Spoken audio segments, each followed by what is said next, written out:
Terima kasih Anda masih bersama kami di Political Show dan kita akan langsung meminta tanggapan dari teman-teman Himpunan Mahasiswa Politik UIN Sunan Gunung Jati Bandung yang sudah hadir di studio CNN Indonesia pada malam hari ini. Bagaimana tanggapan mereka dengan adanya super koalisi Kim Plus Plus ini yang membuat potensi kota kosong di Pilkada Jakarta semakin terbuka lebar dan menjegal calon-calon potensial seperti Anies Baswedan dan Basuki Cahayapurnama.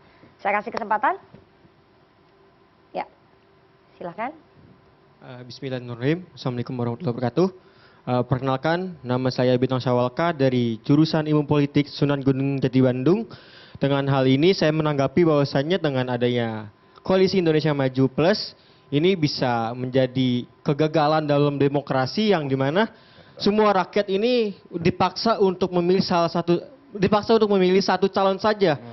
Dengan hal ini dengan memaksa masyarakat satu calon dan memiliki kota kosong, berarti kan hak demokrasi, hak pilih kita cuma ada satu. Dengan hal ini bisa disebut dengan dalam peraturan PKWI nomor 8 2024 yang dimana itu dalam peraturan pasal 11 bagian kedua itu partai politik itu harus memenuhi 20%. Sedangkan dalam hal ini PKS ini masih kurang dalam kursinya 4 kursi.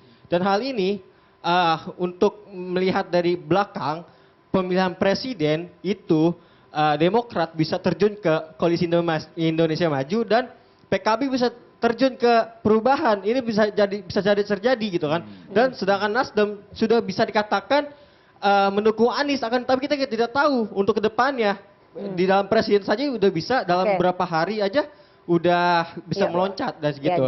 Nah, poinnya apakah bisa ditinjau kembali tentang peraturan nomor 8 PKWU nomor 8 2024. Sekian, terima kasih. Wassalamualaikum warahmatullahi wabarakatuh. Waalaikumsalam. Ya, itu udah mau pendaftaran nih. Oke, ya. Satu lagi, silakan. Ya, baik. Perkenalkan, nama saya M. Hadi Askur Baraka, mahasiswa Ilmu Politik, Sunan Gunung Jati, Bandung. Yang saya tanyakan ialah, di dalam politik itu yang terpenting salah satunya ialah pengambilan keputusan.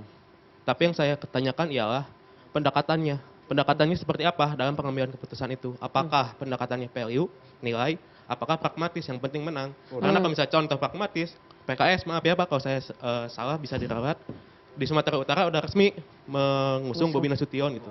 Apakah itu pragmatis ataukah nilai gitu? Dan yang itu yang saya tanyakan kepada bapak-bapak semua di sini gitu. Partai ini mengusung calon tuh pendekatannya apa? Value atau pragmatis? Ya, menarik sekali ini.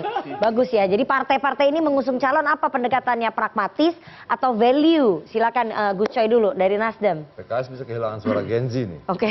Bahaya.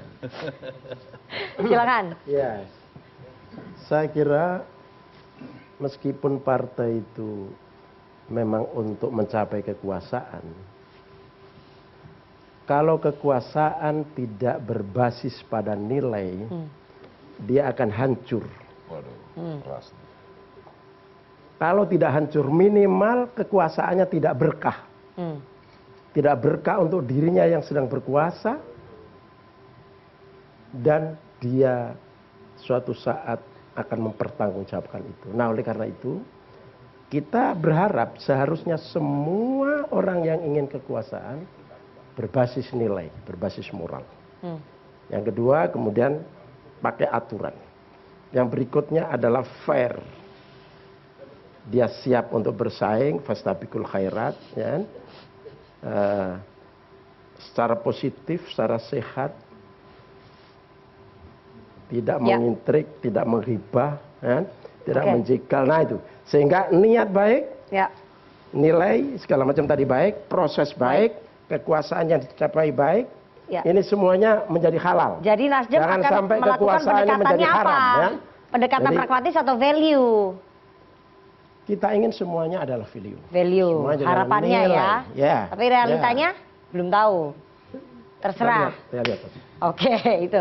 Kalau dari PKS itu tadi disentil soal dukungan ke Pilgub Sumut, ke menantunya Pak Jokowi. Jadi pendekatannya PKS apa? Value atau pragmatisme?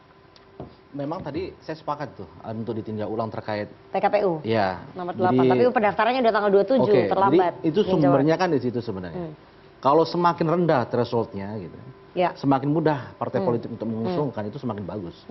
Sehingga kalau kita bisa merubah itu akan semakin memberikan ruang buat partai politik untuk maju tanpa harus memenuhi 20% tadi. Itu yang pertama.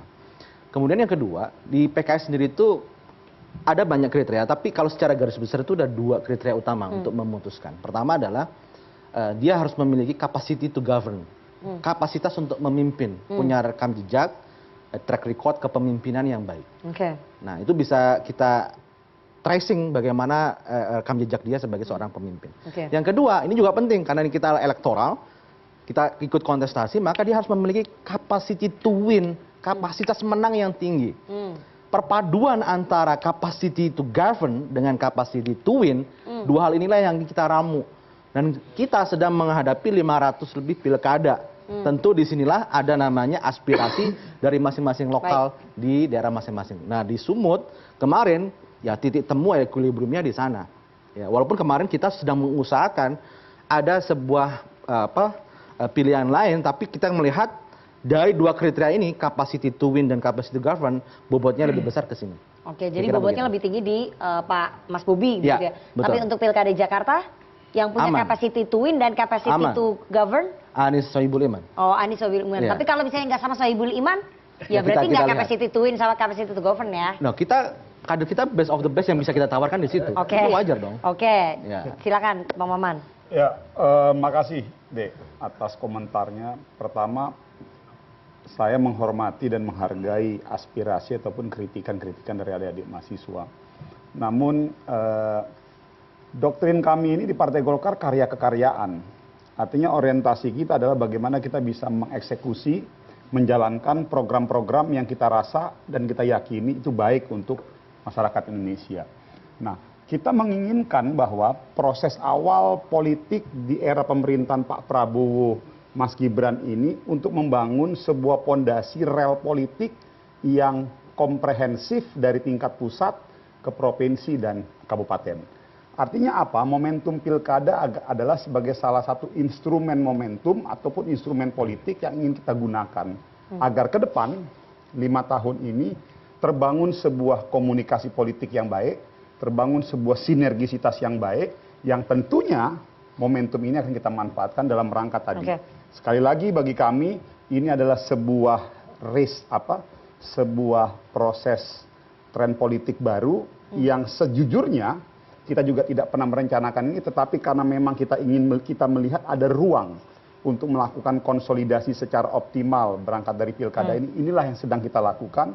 Ijtihad politik ini yang sedang kita jalankan dan mudah-mudahan tidak serta-merta ini bisa menjadi sebuah ukuran bahwa pasti akan berhasil, tetapi setidaknya kalau setidaknya membangun sebuah linearitas ke depan, eksekusi program di era pemerintahan Pak Prabowo dan Mas Gibran 5 tahun ke depan bisa kita manfaatkan, bisa kita jalankan secara baik demi kalian-kalian semua ada di saya. Oke, silakan. Bagaimana pendekatan dari PDI Perjuangan, Bang Adian, pendekatannya melalui value atau pragmatisme? Ya nilai lah, hidup kok tanpa nilai. Nggak boleh, nggak benar itu. Perjuangan kita untuk apa? Untuk menegakkan nilai-nilai. Makanya jangan pernah loyal pada orang, loyal itu pada ide, pada gagasan. Karena orang-orang bisa mati, bisa berganti. Tapi dalam gagasan dan ide-ide kita itu ada nilai yang diyakini akan lebih abadi daripada manusia. Kalau itu clear lah, percaya sama PDI Perjuangan. Kita tidak mudah kasih rekomendasi, tarik lagi, pindah sana, pindah sini, enggak. Silakan Mas Toto. Iya, kalau saya clear ya, saya pengamat yang selalu dianggap tidak objektif dalam situasi strategis. Saya dulu dukung Jokowi karena nilai. Bukan Megawati yang saya dukung saat itu menjadi capres, karena dia representasi mekanisme bottom up, orang biasa. Yang ketika orang itu tidak menggunakan cara yang sama lagi, ya tinggalkan.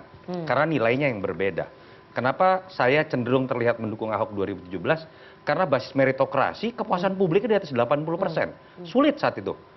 Dibandingkan kalau kemudian memilih orang didasarkan faktor primordial. Itu nilai saya yang bisa berbeda dan saya bisa berdebat dengan Gus Coy. Dengan Mas Holid misalnya. Dan kalau itu yang terjadi itu kan menarik ya. Nah yang ingin saya katakan adalah kita tidak menafikan bahwa ada hitung-hitungan yang sifatnya lebih pragmatis, taktis dari partai-partai, misalnya merangkul kekuatan sebesar-besarnya, karena kemungkinan menangnya lebih besar, misalnya. Tapi harus diingat ada remnya loh, tolong. Bahasan kita selama setahun terakhir ini kan seakan-akan di luar kritik mengenai oligarki yang selama ini dialamatkan kepada partai-partai. Sekarang di atas partai-partai ada lagi kekuatan yang lebih kuat. Entah orang yang ingin memperpanjang periode, ingin 3 periode, atau ketika kemudian tidak bisa melakukan hal tersebut, dia tetap merasa bisa berkuasa. Dan disitulah muncul skenario mantu, anak, dan lain-lain. Di sisi lain, ada juga yang ya cukup cerdas lah untuk kemudian bisa. Yang kedua ada juga yang kemudian di luar dugaan itu, ada yang kemudian berusaha memanfaatkan situasi ketika saya terpilih dalam momen pilkada bersama dengan bagi-bagi kursi menteri, saya bisa barter politik di situ. Dan itulah yang menyebabkan menurut saya kasihan. Golkar, Anda sudah terbukti partai yang lebih besar bahkan dibanding Gerindra, hanya kalah dengan PDI Perjuangan. Jangan takut dengan ancaman apapun. PKS jangan takut untuk puasa. Udah 10 tahun puasa, suaranya naik 3 kursi kok. Tambah lagi ya. Katanya dulu Gerindra 15 tahun kan berkuasa, PDI Perjuangan berbeda sikap dengan kekuasaan, kemarin mendukung Anies Baswedan, orang bilang akan hancur. Kursinya bertambah 10 kursi. Nasdem juga jangan takut. Kalau itu yang terjadi, mempertahankan kedaulatannya masing-masing, saya pikir partai tidak akan hancur juga, demokrasi akan tetap terjaga. Baik. Saya tidak mau menanggapi pertanyaan kawan kita yang tadi sangat tentang perubahan peraturan. Saya selalu khawatir. Kalau ada peraturan dirubah, nanti ada anak lagi yang maju. Iya. Kita harus jeda terlebih dahulu. Jangan kemana-mana, bersama kami di Political Show.